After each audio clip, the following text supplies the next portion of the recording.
یہ جو فیملی ہوتی ہے نا، یہ تسبیح کی طرح ہوتی ہے. اور ہم نے دیکھا ہے کہ جو یہ جو ہے نا تسبیح کے اوپر والا حصہ، یہ ماں باپ ہوتے ہیں. جب یہ چلے جاتے ہیں نا تو اپنے بھائی بہنوں کو جس طرح تسبیح کے دانے بکھرتے ہیں نا، اس طرح بکھرتے دیکھا ہے.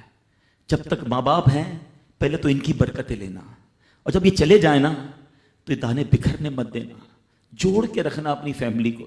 یہ فیملی یہی تو پیار ہے زندگی میں.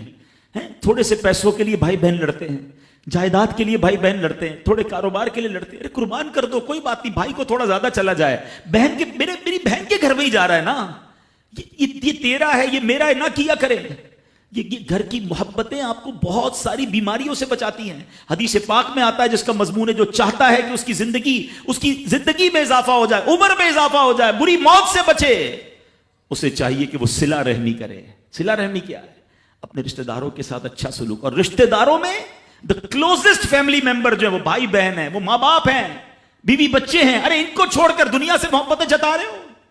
نہیں میرے پیارے اسلامی بھائیوں. تو اپنی بچیوں کے ساتھ اور اپنی بہنوں کے ساتھ بالخصوص اچھا سلوک کرنا. خوش نصیب ہے وہ بھائی جو بہنوں کا مان ہے، خوش نصیب ہے وہ جو والد جو اپنی بچیوں کے ساتھ اچھا برتاؤ کرتا ہے. بہنوں کی دعائیں بھائی کو بہت اوپر لے جاتی ہیں. خوش نصیب ہے وہ بھائی. اچھا ہمارے ایک اور نظام پتہ ہے کیا ہے کہ جب تک ماں باپ کے ساتھ رہ رہے ہیں تو چلے بھائی بہنوں میں پیار ہے. اب بھائی بہنوں میں شادی ہو گئی، سب کی شادیاں ہو گئیں اور ماں باپ چلے گئے، تو اب نارملی لوگ اپنی بہنوں کو اگنور کرتے ہیں. اب یار میں تو اپنی بیوی کو دیکھوں گا، اپنے بچوں کو دیکھوں گا، اپنی کمائی کو دیکھوں گا. نہیں، اب بھائی کا کام ہے کہ وہ والد کا کردار ادا کرے. بہنوں کو یہ احساس دلائے کہ تمہارے ماں باپ چلے گئے ہیں مگر تمہارے بھائی زندہ ہیں، ہر مشکل میں تمہارے بھائی تمہارے ساتھ کھڑے ہوں گے.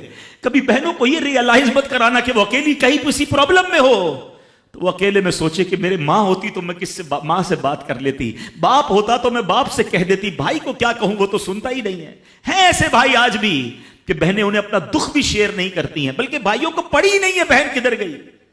یہ مت کرنا. اگر تم اپنے ماں باپ کی روح خوش کرنا چاہتے ہو نا تو بھائی بہن جڑ کے رہو، بھائی بہنوں میں پیار رکھو. یہ پیسہ سب کچھ نہیں ہے.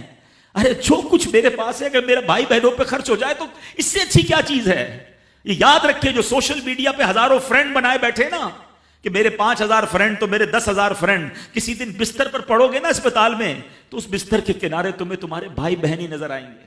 وہ سوشل میڈیا والا تمہارا جو سارے دن چیٹنگ جس کے ساتھ واٹس ایپ پہ لگے ہوئے ہو نا گروپ میں، کوئی نظر نہیں آئے گا. جب تمہارے گھر میں کوئی بچے کا پرابلم ہوگا، آدھی رات کو اگر تمہارے گھر کوئی آ کے تمہیں دلاسا دے گا تو تمہارے بھائی بہن ہوں گے. بہنوں کو حقیر نہ سمجھنا، یہ ان لوگوں کے لیے بھی درس ہے. اسلام جب نہیں آیا تھا نا تو بہنوں کے حقوق نہیں تھے، ان کو کوئی ورثے میں حق نہیں دیتا تھا، بہنوں کی شادیاں نہیں کرواتے تھے. مگر آج بھی کچھ قبائل سنا ہے ایسے ہیں، آج بھی بدبخت کچھ لوگ ایسے ہیں جو بہنوں کے حق دبا لیتے ہیں. ارے بہنیں تو غم گسار ہوتی ہیں، بہنیں تو بھائیوں کا مان ہوتی ہیں. ارے بہنیں ہوتی ہیں تو گھر میں رونق ہوتی ہے. ارے بہنوں کو عزت دیا کرو، بہنوں کو پیار دیا کرو. اللہ کے حبیب فرماتے ہیں ایسا بھی ہوا کہ کچھ لوگوں کی ماں باپ جلدی چلے گئے، اب بھائی پر بہنوں کا بوجھ ہے. ایک صحابی کے بارے میں آتا ہے ان کی 6 یا 7 بہنیں تھیں اور سبحان اللہ وہ اپنی بہنوں کو انہوں نے پالا، اپنی بہنوں کو باپ بن کر پالا. ان کے بالوں میں کنگھی بھی کرتے تھے. اور جب بہنوں کی شادیاں ہو گئیں، بہنیں بڑی ہو گئیں، اپنی شادی تاخیر سے کی اور شادی بھی کسی بیوہ سے کی. پوچھا گیا کہ کیوں بیوہ سے شادی کی؟ کہا میری بہنوں کو ایک ماں کی حاجت تھی، میں کوئی جوان لڑکی لے آتا تو بہنوں کا کیا ہوتا. اللہ اکبر. یہ صحابہ کا انداز. اور آج جو بہنوں کا حق دباتے ہیں، آج جو بہنوں کو ذلیل کرتے ہیں، نہ کرنا. ہمارا اسلام بہنوں سے محبت کا درس دیتا ہے.